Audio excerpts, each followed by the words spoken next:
I think that's maybe his concern. If this was a game with something like a Morphling or another hero that doesn't farm as fast as now, I can, I 100% I'm like, this has to be a Crossworks build, but I can kind of see Nine's perspective too here. Bot lane. Bottom.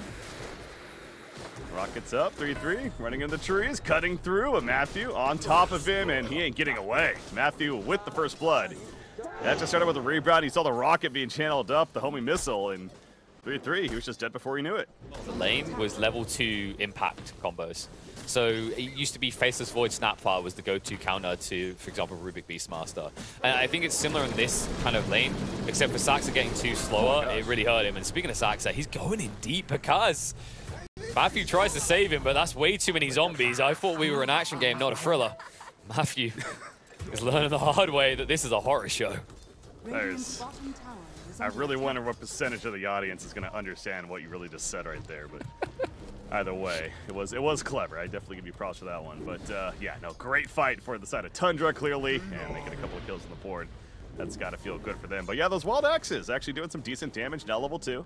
Out of Beastmaster, and underestimating the dive potential, I suppose you could say. As top lane, apparently the clashing back and forth Crystal Maiden goes down, and Sacred can't do much more about that.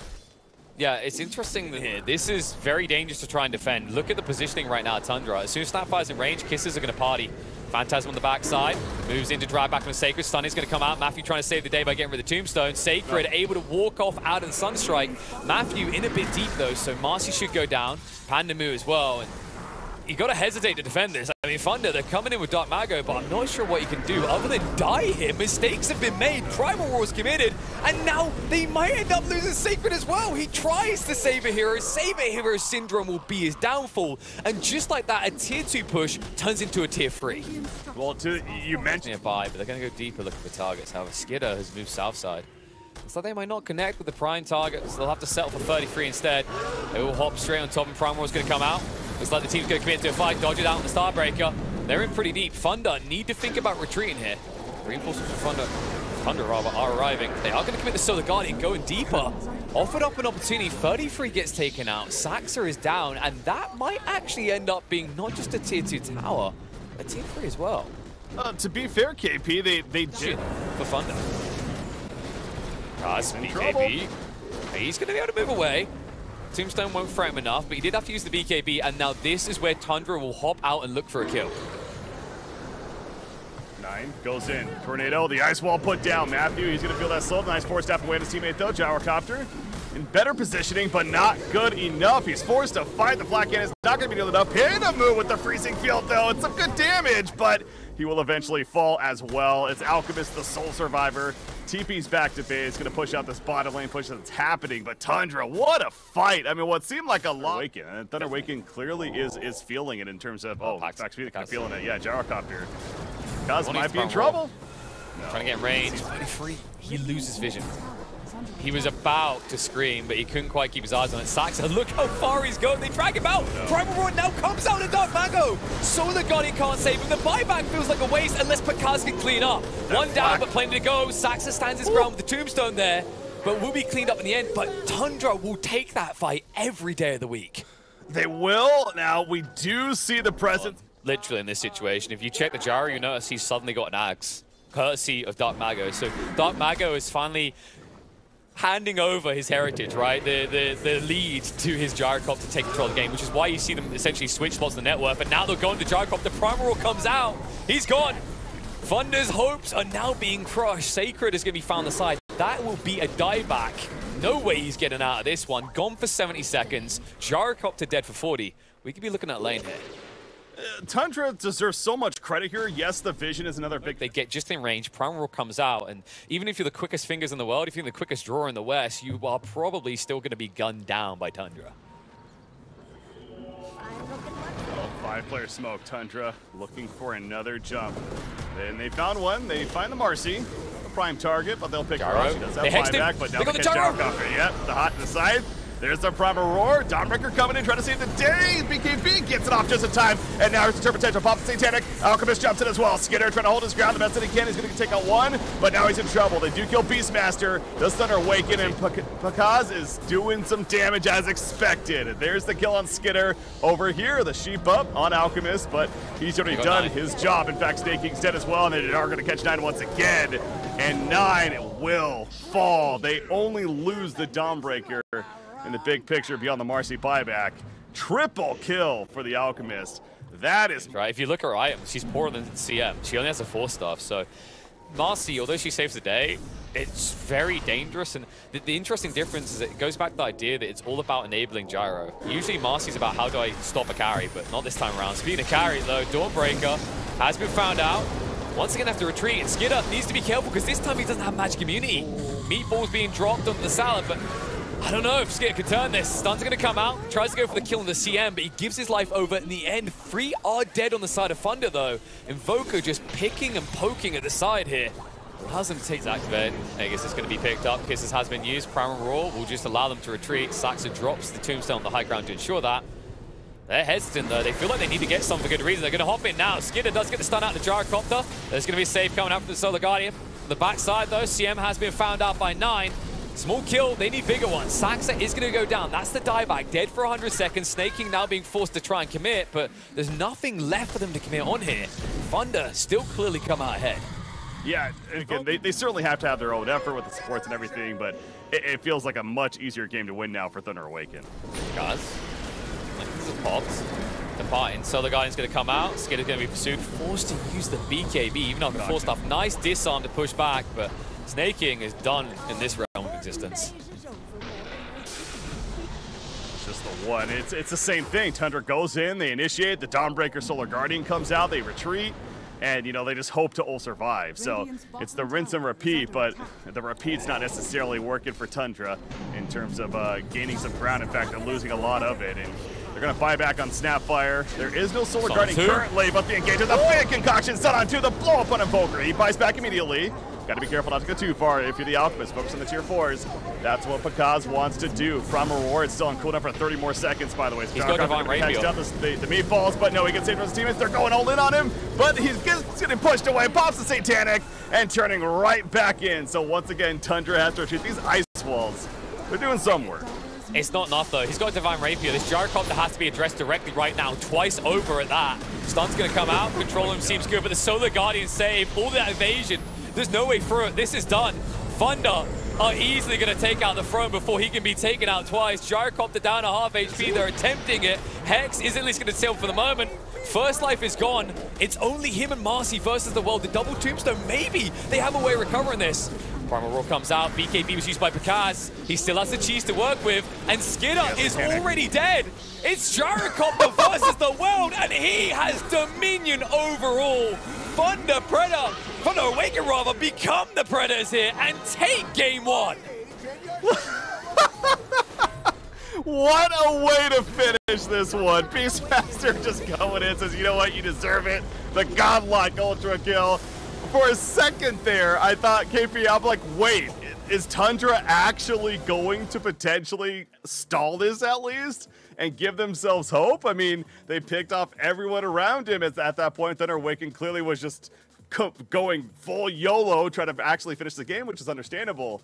And that to be a good way of getting away, but if you misuse it, you'd be punished. But remember, it slows you down for 80% for 1.6 seconds. That's enough to get out of range of trample. Just fine right there. So yeah, I mean, this mid lane, it's 18-1 Zeus, the 10-0 Primal Beast. That's the first blood. Welcome to this lane. Like, this is actually, the more I think about it, this is probably one of the most annoying lane combos you can come up with. Visage plus Undying. It's just, you're always going to be low HP, and he can easily finish you off with soul assumptions. And I don't know, Pakaz has got his work cut out for him on this lane. Top lane, Matthew getting really low there, but just enough to survive. Sacred throwing out the Celestial Hammer and making it so Tundra would have been a bit too much for the commitment, so having to back off, and now they're going to go back in onto Skidder, but is that going to cost Matthew his life? Starbreaker not going to connect. Meanwhile, 3 goes down, but Skidder will fall at the top lane. So a couple of kills going the way of Thunder Awaken. Pakaz He gets out. Yeah, so it's not the end of the world for 9, right? This hero, if he just gets XP alone, he feels good, especially around level 5. And he can always do this on the runes, which he done earlier. Yeah. So yoinking will be in his repertoire. 3-3. He's in trouble. He's just dead. The heal wave bomb coming out. You just see that damage happen to be in the midst of the creep, so no chance to get away at that point. The rotation from Matthew, successful for that. Dispose not up in time to also get the kill and undying, but they got the target they wanted for in the Visage. Meanwhile, top, Mago with a casual rotation. As a level 5 Zeus, as you do, just gets a pick off on the snaking. And yeah, this is a typical rotation. We saw it last game around this time. 4 minutes, just come to the bot lane. Thunder do this very differently because the issue is like prolonged engagements favor him because he just keeps poking you with soul assumptions. But if you just overwhelm, like he'll get maybe 1 or 2 soul assumptions out, and either he or his support dead. In this case, it's going to be Sax dead, and even drops that tombstone to try and save the day. He's going to stand his ground. Pakaz able to fight back though, and Sax up, will fall. Pakaz walks it off. He can get the tombstone as well. Yeah, I love the focus. Oh, it's not a kill. He still gets it. Yeah, he gets it still. He had the vision from the soul assumption, so good follow up there. Gets the final tap, but does go down. Overall, still an exchange I'd say that favors Thunder, you know, which is nice, but you already have to be close to a target like Luna. She's just too fast. They're hunting this Dazzle. They are pissed off at Dazzle like you saved your teammate. How dare you? He's got another grave, by the way. Yeah, and he just wasted a lot of time. They're coming back in.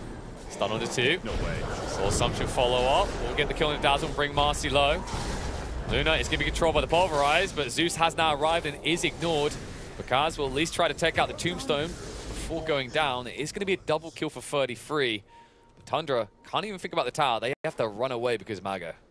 Yeah, I think though Thunder Awaken, the timing of that, they just got to start a couple more seconds than they would have liked because Zeus was rotating over. Now they're still going though. Matthew, the dispose back on 3-3, and with Dark Mago here, the burst is enough. Matthew does end up sacrificing herself to get the kill, but at least Zeus able to partake. But yeah, back to that point again, Zeus just won at least. Skitter, speaking of him, looking for another chance right there, unable to do so, but this mid-tier 1, it's being contested. Sacred.